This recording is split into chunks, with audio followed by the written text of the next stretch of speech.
Le tourisme, c'est toujours des gens du Nord qui vont vers le Sud, et hélas, pas le contraire. Et les gens du Nord, quand ils vont vers le Sud, qu'ils le veuillent ou non, ils trimballent avec eux des habitudes occidentales, des habits occidentaux, des gadgets occidentaux, des instruments techniques occidentaux. Et comme les populations du Sud, du fait de la colonisation, vivent souvent dans un état de complexe d'infériorité, on leur a mis dans la tête le mythe du progrès. Donc ces populations s'estiment en retard. Moi j'estime qu'elles ne sont absolument pas en retard, puisque j'estime au contraire qu'elles détiennent les clés de l'avenir, alors que l'Occident est au bord de l'effondrement et que l'Occident va bientôt disparaître.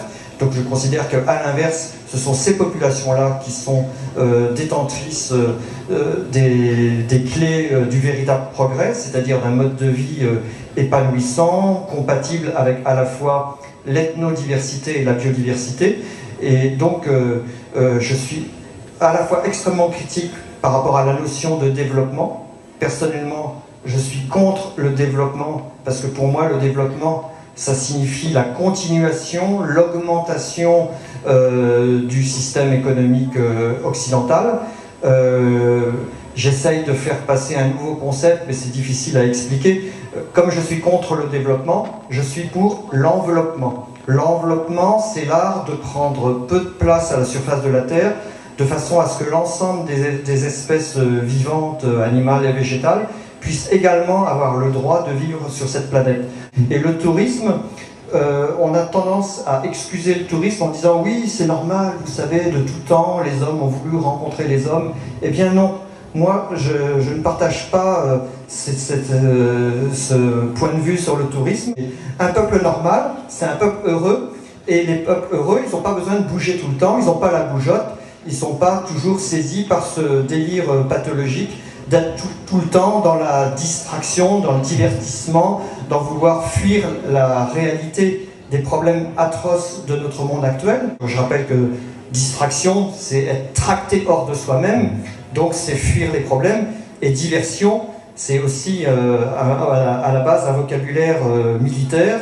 Faire diversion, c'est faire croire qu'on est là alors qu'on est là-bas. Donc c'est tromper l'adversaire. Donc on se trompe soi-même quand on se laisse aller à ce genre d'activité. Donc dans le débat développement-tourisme, je suis à la fois contre le développement et contre le tourisme.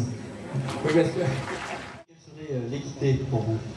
Mais pour moi, ce qui serait tourisme équitable, ça serait non pas de continuer à trouver des nouvelles astuces à la mode, genre l'écologie, l'humanitaire, le solidaire, etc., pour que des gens du Nord continuent à aller vers le Sud.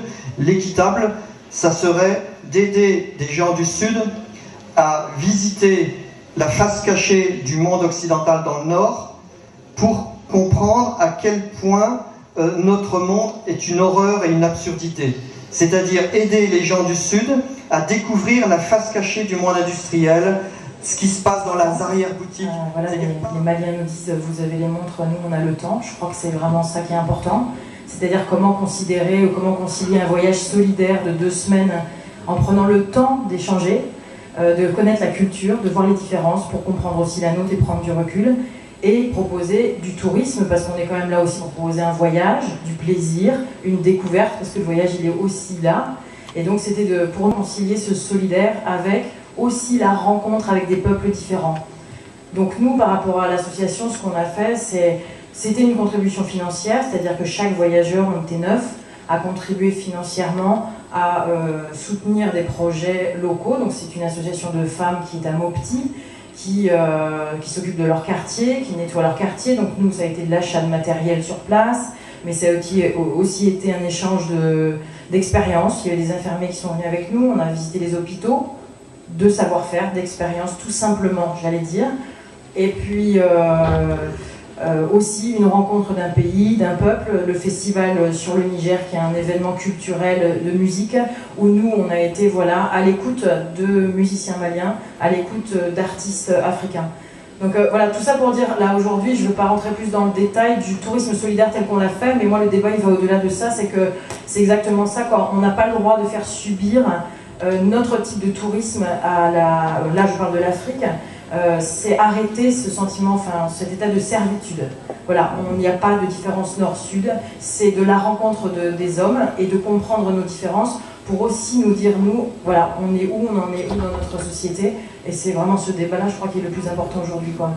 Merci. Bravo. Ces formes de tourisme responsable et solidaire peuvent devenir des outils de développement dans un certain nombre de pays. Donc on est dans le contexte du développement, malheureusement je dirais par rapport à ce que j'ai entendu tout à l'heure de l'ethnologue qui de fait a un peu sabré, disons, ce que pouvait être le développement, et je pense qu'il y a quand même, disons, aujourd'hui une volonté et un désir d'un certain nombre de populations d'acquérir un mieux-être, et on pense que les formes de tourisme peuvent participer, disons, à ce développement et à ce mieux-être. Donc de fait on a initié des premières tables rondes, des premières sensibilisations au moment du sommet mondial du développement durable qui a eu lieu à Johannesburg en 2002. Il y a une dynamique qui s'est instaurée avec des mouvements associatifs, en particulier français. On avait eu l'occasion préalablement à ce sommet mondial de faire évaluer un certain nombre d'opérations de tourisme solidaire, en particulier celles qui étaient soutenues par l'association TDS, Tourisme et Développement Solidaire au Burkina Faso, et qui a donné cette évaluation des résultats assez positifs, tant en termes de méthodologie qu'en termes d'impact, disons, sur les villages, sur les communautés rurales. L'ATR regroupe 18 membres, et que le but, c'est pas de fédérer les opérateurs du tourisme d'aventure, loin de là. Le but est plus large, il consiste à fédérer les opérateurs du tourisme, je dirais, qui organisent des voyages qui ont du sens et qui peuvent répondre à ce qui nous semble, au sein de l'association, être la définition fondamentale du tourisme, c'est-à-dire l'échange entre les peuples.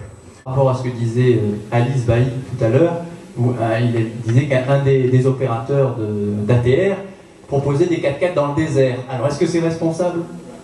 Alors, oui, peut-être qu'un opérateur d'ATR propose des 4x4 dans le désert.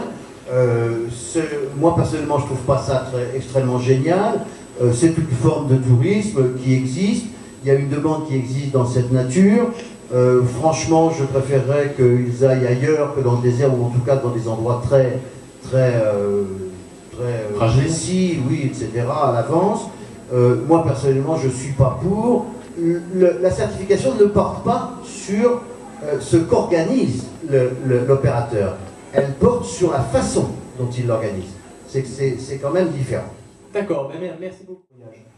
Voilà, donc la principale différence, si on peut en faire une, entre tourisme équitable et tourisme responsable, ça va être certainement la démarche de partenariat local. C'est-à-dire que les voyages solidaires équitables sont construits en étroite collaboration avec des communautés locales qui décident, en partenariat avec le voyagiste dans le pays émetteur, de créer une offre touristique, très souvent chez l'habitant. On verra qu'il y a beaucoup de formules différentes qui caractérisent le tourisme équitable, mais vraiment la première différence, ça va être c'est le terrain qui commande. C'est les comités locaux qui sont à l'origine des projets de développement touristique, qui sont associés et qui décident elles-mêmes si elles veulent des touristes chez eux. Donc ça rend particulièrement facile la rencontre et l'échange entre les touristes et les populations locales. Une autre caractéristique du tourisme équitable qu'on retrouve dans la charte de l'ATES, donc l'Association pour le tourisme équitable et solidaire, c'est donc le fait qu'une partie du prix du voyage va permettre d'alimenter un fonds de développement qui va financer des projets en accord également avec les besoins des populations locales.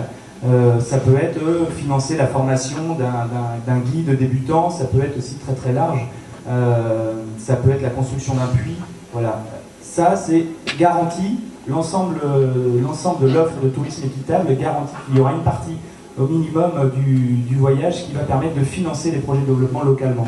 Donc en ça c'est doublement équitable puisque les prestataires sont directement des locaux et bénéficient de l'économie générée par le tourisme, des revenus générés. Et puis, en plus de ça, il y a une partie du prix du voyage qui va permettre d'alimenter un fonds de développement. Et puis, autre caractéristique importante, quand on parle de tourisme équitable et solidaire, ça va être un petit peu en quoi on responsabilise, en quoi on associe le voyageur au projet de solidarité véhiculé par le voyage. eh bien, il y a systématiquement des réunions de préparation au voyage. On les informe sur quelles sont les caractéristiques, qui ils vont rencontrer sur place, quel garde-fou il faut avoir quand on voyage. Donc ça, c'est une caractéristique importante. Et puis, dernière grande caractéristique qu'on retrouve également en troisième point un petit peu de notre charte, ça va être la transparence des prix. C'est vrai que ça, il y a quelque chose... J'ai affiché là au tableau un petit peu les résultats d'une enquête sur les attentes des voyageurs français. Alors c'est une enquête justement qui avait été commanditée par le ministère des Affaires étrangères il y a 3 ans pour évaluer l'image du tourisme solidaire chez le voyageur français. Vous voyez que ces attentes étaient très centrées sur le contact avec la population locale. Et effectivement de connaître la nature et le patrimoine local et savoir exactement à qui allait l'argent payé, arrivé en 3e position.